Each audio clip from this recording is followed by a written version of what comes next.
Welcome to the Human Condition Show number 1. Anti-gay denial of service bills are going down left and right, like a person who has agreed to go down on two people, one of whom is on their left, the other on their right. What denial of service bills, you ask? Well, a bunch of right-wing controlled legislators in a whole bunch of states have been trying to push these religious freedom bills. The idea goes something like this.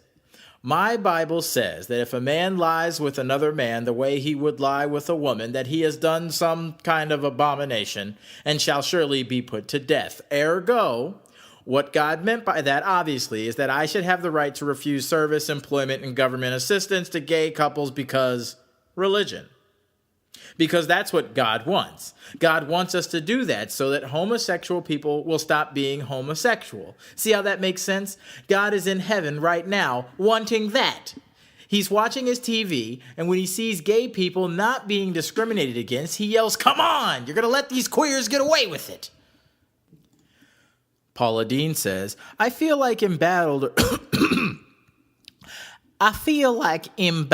or disgrace will always follow my name. It's like that black football player who recently came out.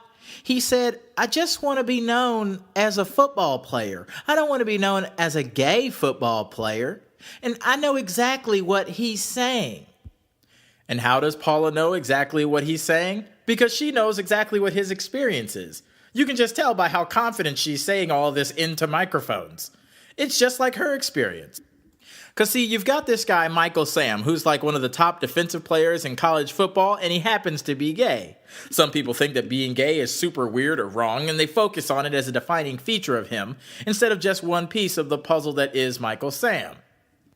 Then, on the other hand, you've got Paula Deen, a celebrity chef and cooking show host who happens to have said a bunch of racially insensitive shit, like that time she was talking about her slave-owning ancestor who committed suicide after losing all of his slaves.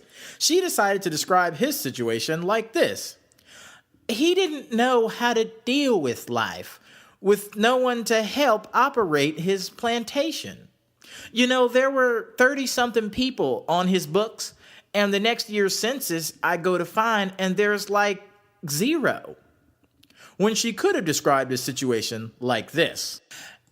He was such a privileged piece of shit, asshole face, that he just couldn't handle living a life where he wouldn't be able to own people who do all of the work he wants to get done for free.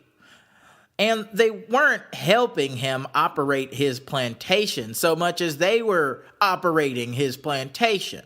It's just that they weren't getting any of the plants. And you know, there were 30-something people on his books. No, Paula, you shouldn't call them people here. It steers attention away from the fact that they are the victims in the whole story, okay? They weren't people, they were slaves. You should say that. When you say that, it lets everybody know that you understand that they probably would have preferred doing something else and getting paid for it. But they weren't getting paid for it because they were slaves.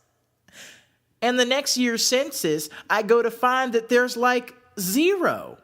No, Paula, you go to find the census and thank God, you realize that all of his slaves had been freed. There were 30-something more free people that year, Paula. Hooray! Anyway, Paula Deen is just like Michael Sam. She doesn't want to be known as a racially ignorant and insensitive person. She just wants to be known as a football player.